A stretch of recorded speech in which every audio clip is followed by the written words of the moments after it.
Good evening. आप सभी का ट्रिपल ई क्लासेस में स्वागत है। आज की क्लास में अपन डिस्कस करने वाले हैं सोल्डरिंग, डीसोल्डरिंग और वेरियस टाइप के स्विचेस के बारे में। ठीक है, तो सबसे पहले हेडिंग डालिएगा, topic number 7।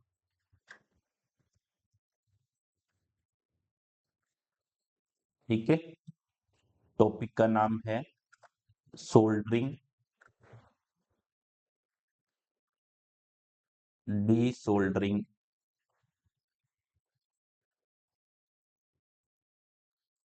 And various various switches. ठीक है, तो अपन यहाँ पर सोल्डरिंग डीसोल्डरिंग डिस्कस करेंगे सबसे पहले, और उसके बाद में अपन बात करेंगे अलग अलग प्रकार के जो स्विच जो जनरली अपन यूज में लेते हैं। अब सबसे पहला पॉइंट आता है कि नीड ऑफ सोल्डरिंग, कि सोल्डरिंग की आवश्यकता क्या है। ठीक है, तो हेडिंग डालिए यहां पर, need of soldering. Need of soldering, soldering की आवश्यकता। नीड ऑफ सोल्डरिंग में सबसे पहले अपन बात करते हैं कि जो आपका इलेक्ट्रिकल जॉइंट है उसकी आवश्यकता, क्योंकि अपन इलेक्ट्रिकल और इलेक्ट्रॉनिक्स के स्टूडेंट हैं, तो हमें यहाँ पर जो इलेक्ट्रिकल जॉइंट है उसके बारे में डिस्कस करना है। तो इसमें जो सबसे पहला हमारा पॉइंट है वो है requirement of requirement of electrical joint. कौन सा है? Electrical joint. ओके, तो आइडियली इलेक्ट्रिकल जॉइंट का रेजिस्टेंस शून्य होना चाहिए, और अगर अपन प्रैक्टिकली बात करें तो कम से कम होना चाहिए। तो इसमें पहला पॉइंट लिखिएगा, इलेक्ट्रिकल इलेक्ट्रिकल जॉइंट का आइडियली रेजिस्टेंस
जो,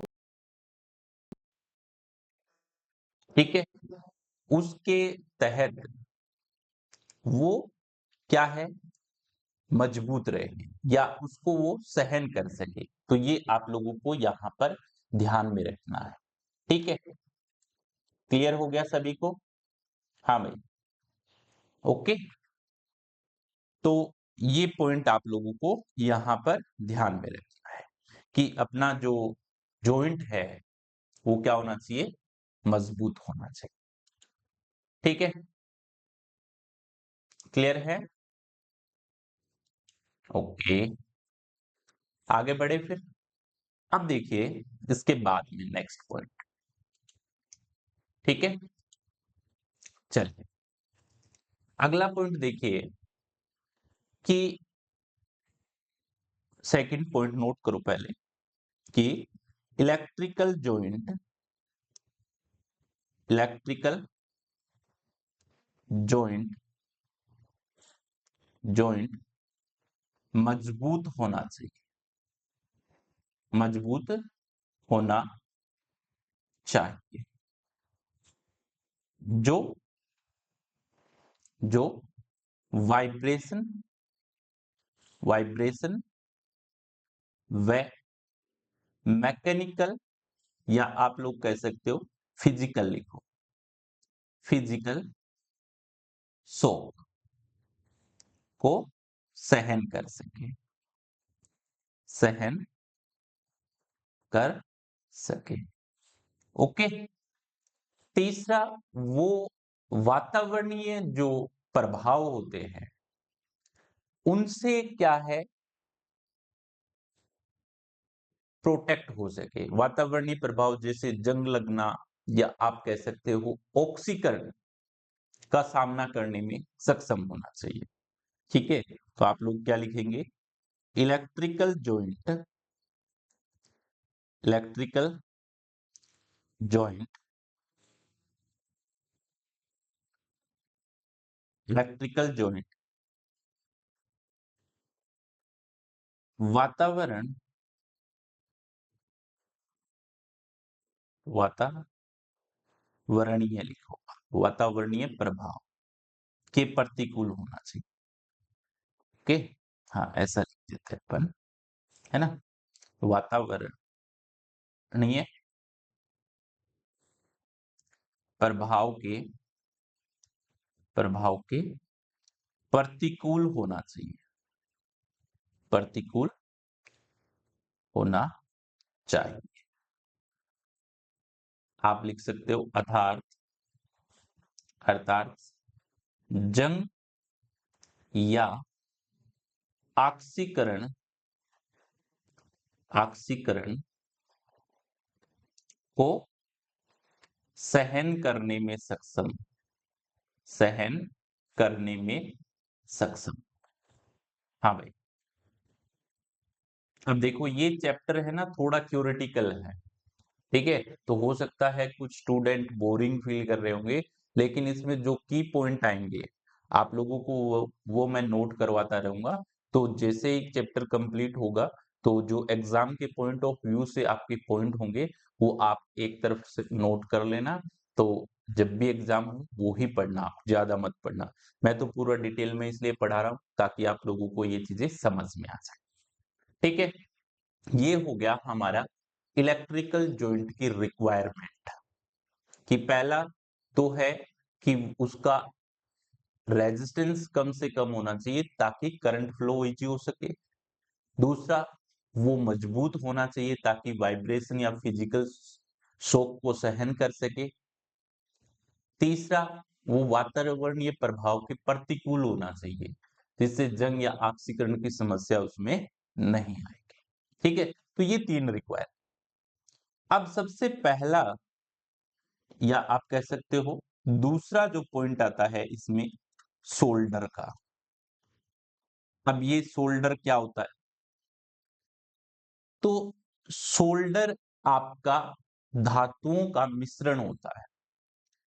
कौन कौन से इसमें मेटल यूज में ली जाती है, टिन और लेड प्रयोग में लाई जाती है। कौन सी, टिन और लेड। तो लिखेगा सोल्डर सोल्डर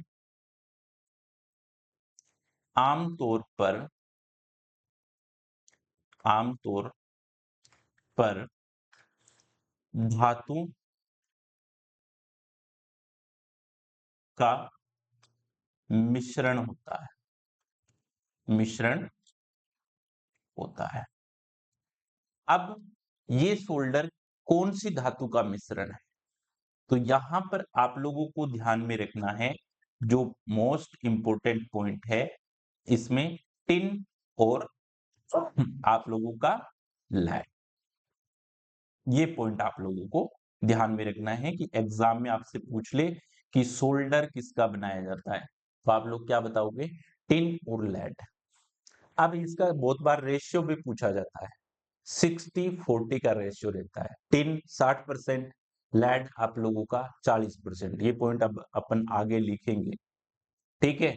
तो पहले आपको यही ध्यान में रखना है कि टिन आपका 60% रहता है इसमें, और लेड आप लोगों का 40% रहता है। इसे 60-40, 60/40 सोल्डर भी कहा जाता है। ओके, क्लियर है। तो ये सोल्डर क्या करता है, एक निश्चित ताप पर पिघल करके जो जॉइंट है उसे भर देता है, ठीक है। तो क्या लिखोगे, सोल्डर, सोल्डर एक निश्चित ताप पर, निश्चित ताप पर पिघलकर, पिघलकर जॉइंट को, जॉइंट को भर देता है, ठीक है। जहां से, जहां से विद्युत प्रवाह हो सकता है, विद्युत प्रवाह हो सकता है, ठीक है। तो इसका काम क्या है सोल्डर का, कि जो जॉइंट है उसे फिल करना ताकि करंट फ्लो हो सके वहां से, ठीक है। तो ये आप लोगों को ध्यान में रखना, ठीक है। तो अब इसमें ऐसा क्या होता है कि ये सोल्डर भर देता है। तो जब आप लोग सोल्डरिंग करते हैं तो इसमें आपका रासायनिक यानी केमिकल रिएक्शन के कारण, किसके कारण, केमिकल रिएक्शन के कारण जो आपका सोल्डर मेटल है वो सतह से, सतह को जोड़ देता है, ठीक है। तो ध्यान में रखना है, ड्यू टू केमिकल रिएक्शन लिख सकते हो, complex, complex chemical reaction,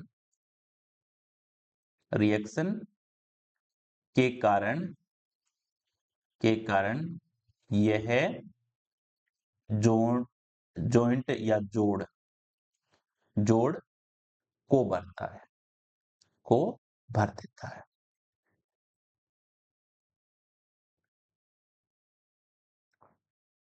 okay, हो गया क्लियर सभी को। अब इसके बाद में यहां पर बात आती है कि आपका सोल्डरिंग एंड सोल्डरिंग आयरन के बारे में। तो सोल्डरिंग आयरन आप लोगों ने देखा होगा कि मार्केट में अलग अलग प्रकार की और अलग अलग रेटिंग की आप लोगों को सोल्डरिंग आयरन अवेलेबल है, अकॉर्डिंग टू नीमी पैटर्न, ठीक है। 10 वोल्ट से 150 वोल्ट तक की आप लोगों को सोल्डरिंग आयरन अवेलेबल है बाजार में। अब सबसे बड़ा क्वेश्चन ये आता है कि सर, कि हम जो इलेक्ट्रॉनिक सर्किट में जो सोल्डरिंग आयरन यूज करते हैं वो कितने वाट की होती है, तो वो ध्यान में रखना है, लगभग 25 वाट तक की अपन यूज में लेते हैं, ठीक है। ये एग्जाम में क्वेश्चन पूछे जाते हैं। और जहां पर वायर सोल्डरिंग करते हैं अपन, ठीक है, तो वहां पर अपन क्या है 25 से 60 वोल्ट तक की सोल्डरिंग आयरन अपन यूज करते हैं। अगर आपने अधिक रेटिंग की सोल्डरिंग आयरन ली और उसे आईसी के केस में या डायोड ट्रांजिस्टर के केस में अगर उससे यूज करते हैं तो वहां पर क्या है कि आपके कंपोनेंट डैमेज हो सकते हैं, ठीक है। इसलिए इनको हमेशा कंपोनेंट के बेस पर ही डिजाइन किया गया है। जैसे 10 से 25 वाट हो गया, 25 से 60 वोल्ट हो गया, है ना। तो इनकी रेटिंग है वो कंपोनेंट के बेस की जाती है। तो लिखिएगा सोल्डरिंग आयरन। नेक्स्ट हमारा जो तीसरा पॉइंट आता है यहां पर वो है soldering iron, soldering iron,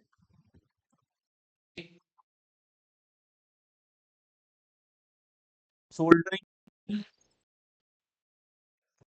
soldering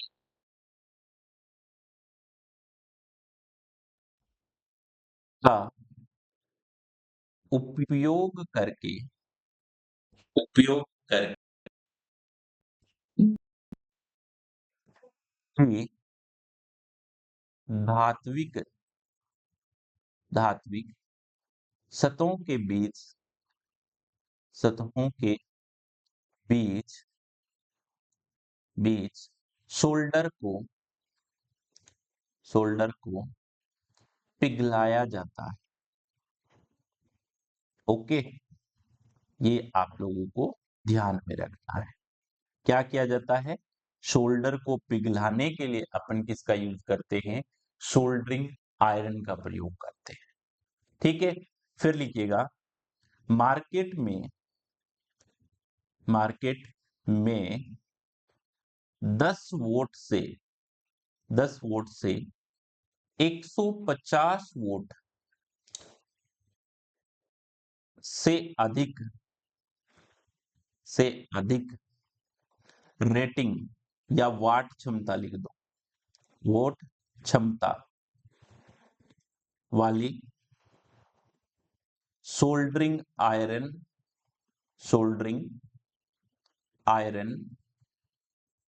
iron उपलब्ध है। ठीक है, तो ये आप लोगों को ध्यान में रखना है कि किस रेटिंग की आप लोगों को मार्केट में अवेलेबल है।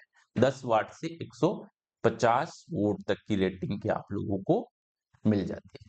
अब सोल्डरिंग आयरन का जो चयन है वो किसके आधार पर किया जाता है? वो कंपोनेंट के टाइप, साइज और टेम्परेचर सेंसिटिविटी के बेस पर किया जाता है। ये पॉइंट काफी इंपॉर्टेंट है, तो ध्यान में रखना है कि सोल्डरिंग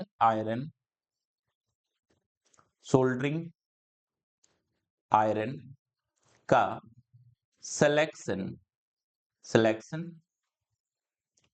कंपोनेंट के टाइप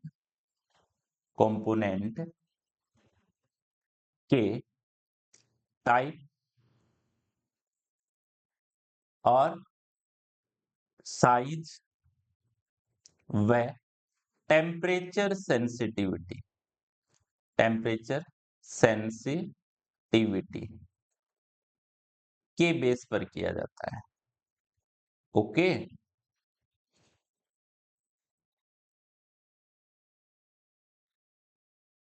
ठीक है, तो ये एक एक पॉइंट बहुत ही ज्यादा महत्वपूर्ण है एग्जाम के पॉइंट ऑफ व्यू से, क्योंकि इनसे जनरली एग्जाम में क्वेश्चंस पूछ लिए जाते हैं कि किसके बेस पर आप लोग सोल्डरिंग आयरन का सिलेक्शन करने वाले हैं।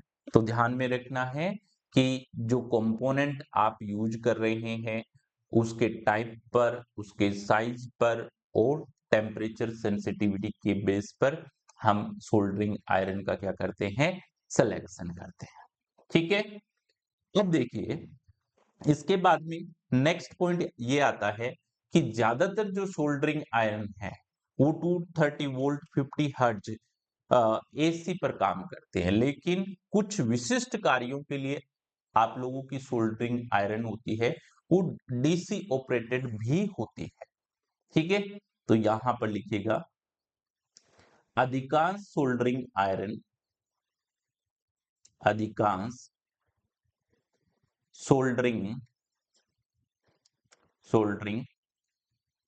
आयरन 230 वोल्ट 50 हर्ट्ज एसी पर ऑपरेट होती है जबकि जबकि कुछ विशिष्ट कार्यों के लिए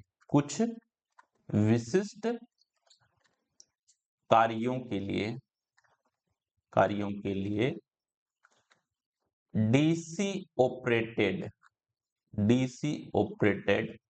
सोल्डरिंग आयरन का प्रयोग किया जाता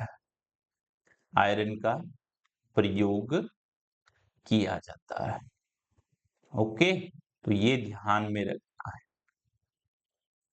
ठीक है, तो ये की पॉइंट आप लोगों को जरूर ध्यान में रखना है। किससे संबंधित है? सोल्डरिंग आयरन से संबंधित। अब देखिए यहां पर फोर्थ हमारा जो पॉइंट आता है वो है सोल्डरिंग टिप। ठीक है, सोल्डरिंग आयरन टिप। अब आप मुझे बताइएगा कमेंट करके कि सोल्डरिंग आयरन टिप कितने प्रकार की? ठीक है, तो सोल्डरिंग आयरन का आकार और जो टिप का आकार है, वो दोनों ही अलग-अलग आप लोगों को अवेलेबल होंगे, या आप ऐसा कह सकते हो कि सोल्डरिंग आयरन विभिन्न प्रकार की टिप के रूप में उपलब्ध है। और जो इसकी टिप का जो सिलेक्शन है, वो जोड़ की नेचर यानी जॉइंट की नेचर पर डिपेंड करता है। ठीक है? ये जो की पॉइंट मैं आप लोगों को लिखवा रहा हूं, इनको जरूर ध्यान में रखें। मैंने क्या बोला है कि सोल्डरिंग आयरन का टिप का जो सिलेक्शन है, वो किस पे डिपेंड करता है? जॉइंट के नेचर पर डिपेंड करता है कि किस प्रकार का आप लोग जॉइंट कर रहे हैं। ठीक है? तो नोट कीजिएगा, यहां पर पॉइंट लिखिएगा। सोल्डरिंग आयरन, सोल्डरिंग आयरन विभिन्न विभिन्न प्रकार की टिप में अवेलेबल।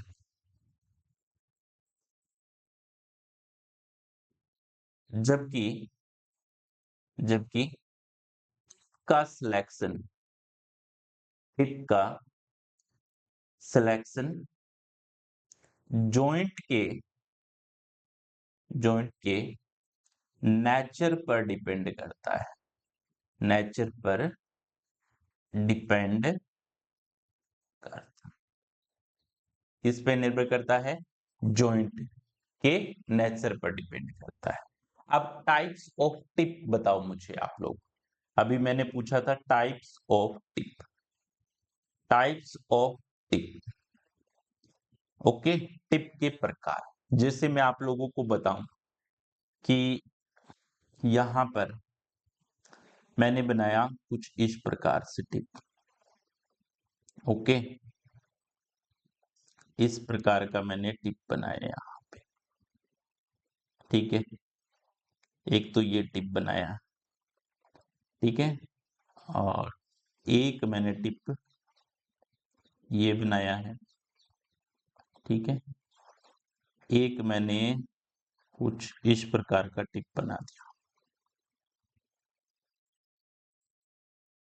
ठीक है, और एक मैंने कुछ इस प्रकार का टिप बना दिया।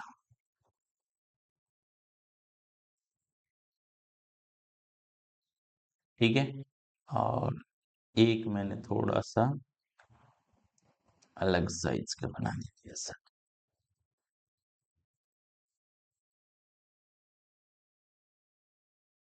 अब देखो, ये मैंने अलग अलग टिप बनाए, तो इनका नाम जरूर ध्यान में रखें। पहला जो आप लोगों का यहाँ पे है, वो आप लोगों का है पिरामिड टाइप। PYRAMID, ये कौन सा है? पिरामिड टाइप का है। अब ये जो सेकंड है आप लोगों का, ये आपका है कोनिकल। ये तीसरा जो आप लोगों का है यहाँ पे, ये सेकंड हो गया। और ये जो थर्ड है, ये आपका round round bevel, bevel type. ये आपका जो फोर्थ है, ये चीजल, चीजल पेपर। ओके, और ये जो आप लोगों का फिफ्थ है यहाँ पर, ये conical, conical with bevel tip, with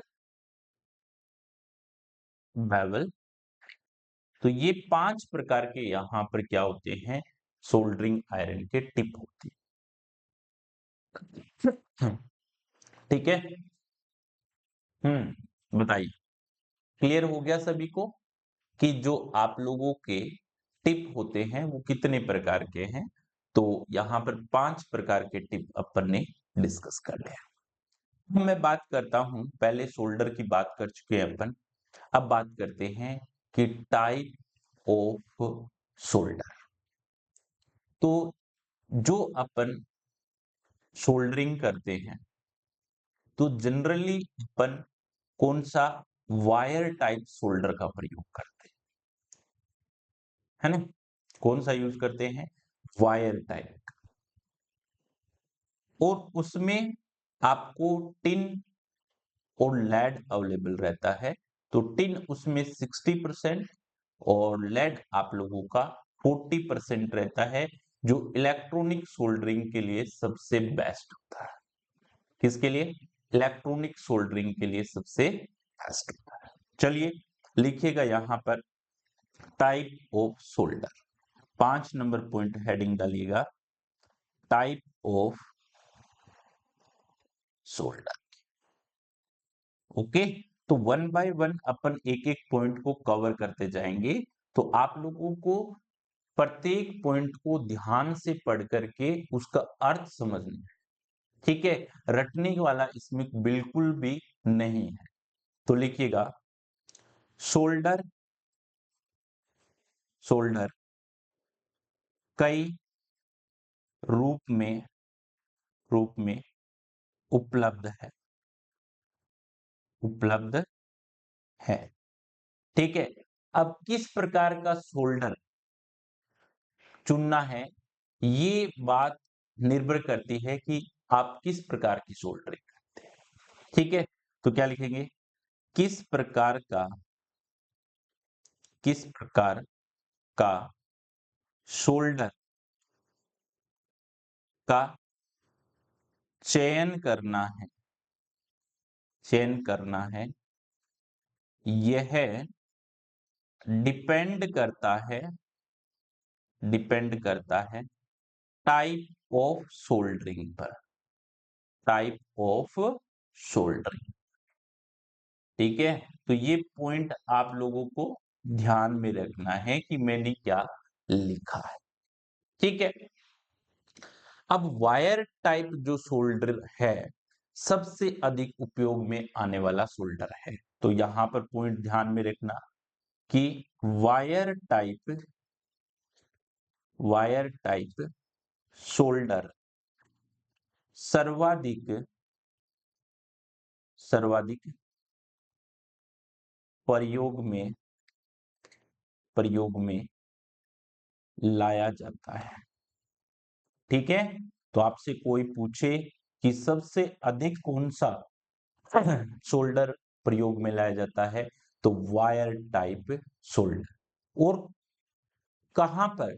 जहां पर आपको कम वॉट क्षमता वाली शोल्डरिंग आयरन का उपयोग करते हैं, वहां,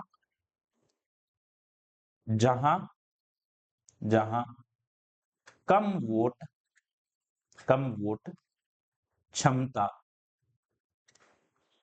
वाली सोल्डरिंग, सोल्डरिंग आयरन के लिए, ठीक है? तो ये पॉइंट आप लोगों को जरूर ध्यान में रखना है। सबसे अधिक जो यूज में लाया जाता है वो आपका वायर टाइप सोल्डर होता है, जहां पर अपन क्या है, कम वोट क्षमता वाली सोल्डरिंग आयरन के लिए इसका यूज करते हैं, ठीक है? अब बाजार में जो आपको सोल्डर मिलता है उसमें क्या मिलता है? टिन और लेड का अलग अलग रेशियो, यानी कि मार्केट में जो सोल्डर अवेलेबल है वो टिन और लेड का मिश्रण तो है ही, लेकिन उनमें इन दोनों मेटल का रेशियो अलग अलग रहता है, ठीक है? अब इलेक्ट्रॉनिक सर्किट की सोल्डरिंग के लिए 60-40 का रेशियो है, वो सबसे बेस्ट है, इसलिए इसे अपन क्या कहते हैं? 60-40 शोल्डर भी कहा जाता है, ठीक है? तो यहां पर लिखिएगा पॉइंट, मार्केट में, मार्केट में शोल्डर, शोल्डर टिन व लेड के अलग अलग रेशियो में अवेलेबल है। लेकिन लेकिन इलेक्ट्रॉनिक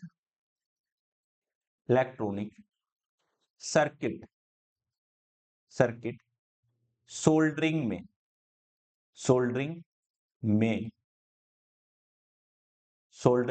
में टिन के ब्रैकेट में लिखना 60% प्लस लेड 40% का प्रयोग किया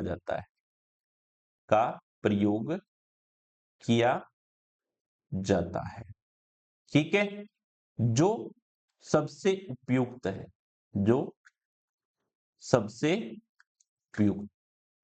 ओके, क्लियर हो गया सभी को। इसलिए इसे 60-40 शोल्डर के नाम से जाना जाता है। ठीक है, अतः इसे 60/40 शोल्डर के नाम से जाना जाता। ओके, तो आई थिंक सभी विद्यार्थियों का ये डाउट क्लियर हो गया होगा कि शोल्डर का रेशियो क्या रहता है इलेक्ट्रॉनिक सर्किट। अब नेक्स्ट हमारा आता है सोल्डरिंग फ्लक्स। क्या होता है सोल्डरिंग फ्लक्स? तो ध्यान रखना बेटा कि जैसे कोई भी मेटल है और मेटल की जो खुली सतह है उस पर एक सुरक्षात्मक कहिएगा या प्रोटेक्टिव ऑक्साइड लेयर बन जाती है। और ये अलग अलग मेटल के लिए अलग अलग रहती है, किसी में मोटी रहेगी, किसी में पतली रहेगी। अगर कोई नई मेटल है ना, तो उस पर जल्दी बनेगी और ये समय के साथ इसका साइज बढ़ता चला जाता है। तो जब अपन सोल्डरिंग करते हैं तो उससे पहले अपने को क्या करना पड़ता है कि उस ऑक्साइड लेयर को हटाना पड़ता है। और उस ऑक्साइड लेयर को हटाने के लिए अपन फ्लक्स का यूज किसका यूज करते हैं? फ्लक्स का यूज करते हैं। और आपका ये जो फ्लक्स होता है ये कंप्लीट रूप से ऑक्साइड लेयर को नहीं हटा सकता। इसलिए अपन क्या करते हैं, अपघर्षण विधि से भी ऑक्साइड लेयर को हटाते हैं, यानी उसको छील करके चाकू लिया, ऊपर से थोड़ा उसे साफ कर लिया, तो ये क्या है? अपघर्षण विधि। ठीक है, उससे भी हटा सकते हैं। अब क्वेश्चन ये आता है कि सर ये जो फ्लक्स है ये किसका बना होता है? तो ये पेड़ों के जो तने हैं या रस बोल दीजिए, पेड़ का जो रस है उससे बनाया जाता है और इसे रोजिन कहा जाता है। क्या कहा जाता है? रोजिन कहा जाता है इसे। ठीक है, तो चलिए नोट कीजिएगा आप लोगों का 6th पॉइंट यहां पर सोल्डरिंग फ्लक्स। और क्या है? Soldering flux. ओके, चलिए तो यहां पर लिखिएगा अधिकांश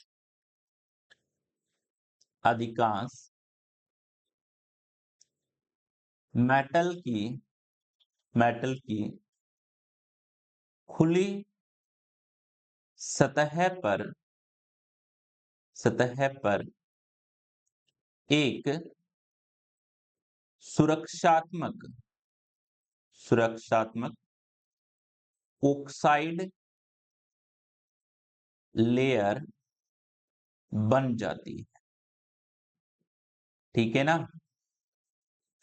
ऑक्साइड लेयर बनने की दर ऑक्साइड लेयर बनने की दर अलग अलग मेटल में अलग अलग मेटल में अलग अलग होती है, अलग अलग होती है। क्लियर हो गया सभी को पॉइंट? हम्म। और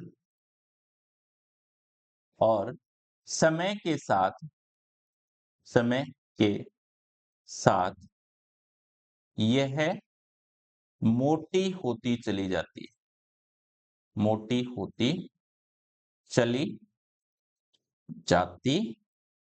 ये आप लोगों को ध्यान, ठीक है? तो ये जो लेयर है धीरे धीरे मोटी होती चली जाएगी, ठीक है? तो अब ये बन गई, तो ये क्या है? सोल्डरिंग में बाधा उत्पन्न करती है। तो क्या लिखोगे? Oxide layer, oxide layer soldering में, सोल्डरिंग में बाधा उत्पन्न करती, उत्पन्न करती। क्लियर है? तो ये क्या करेगी? आपकी जो सोल्डरिंग है वो प्रॉपर नहीं हो पाए, ठीक है? तो फ्लक्स का उद्देश्य क्या होता है कि सबसे पहले जो ऑक्साइड लेयर है उसे रिमूव कर। तो आप लोग क्या लिखोगे?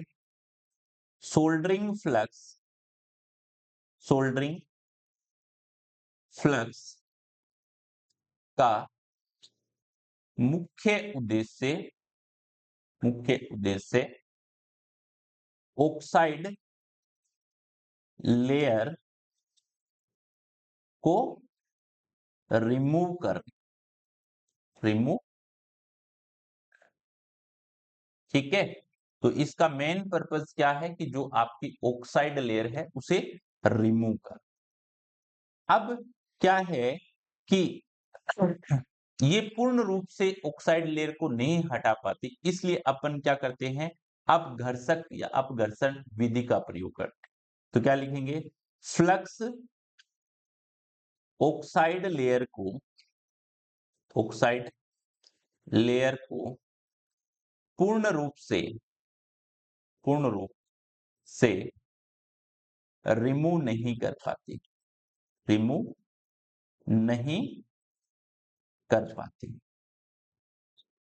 है। अतः, अतः अपघर्षक विधि का प्रयोग किया जाता है, विधि का प्रयोग किया जाता है, ठीक है? तो ये आप लोगों को ध्यान में रखना है कि किसका यूज किया जाता है? अपघर्षक विधि का प्रयोग यहां पर किया जाएगा।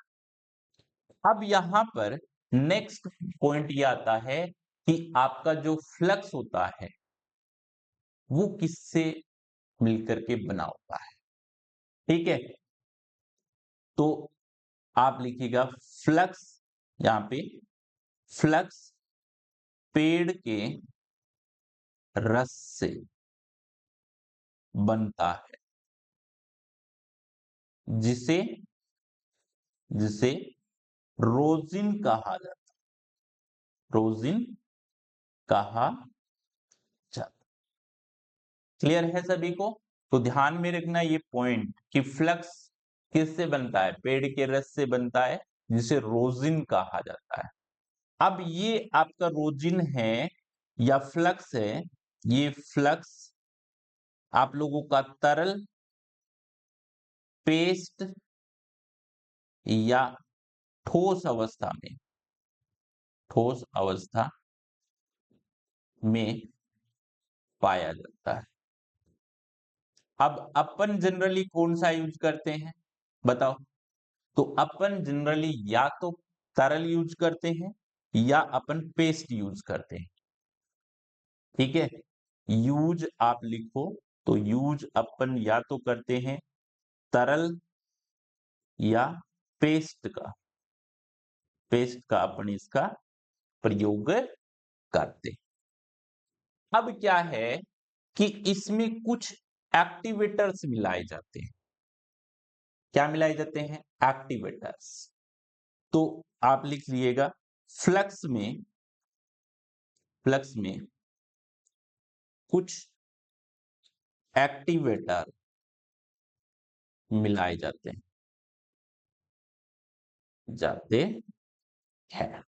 तो ये एक्टिवेटर कौन कौन से हैं बताओ?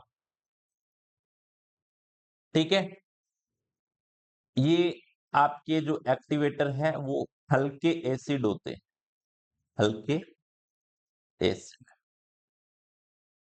क्या होते हैं? हल्के एसिड।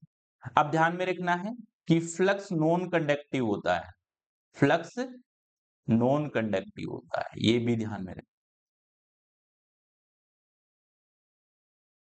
नॉन कंडक्टिव, ये पॉइंट भी आप लोगों को यहां पर ध्यान में।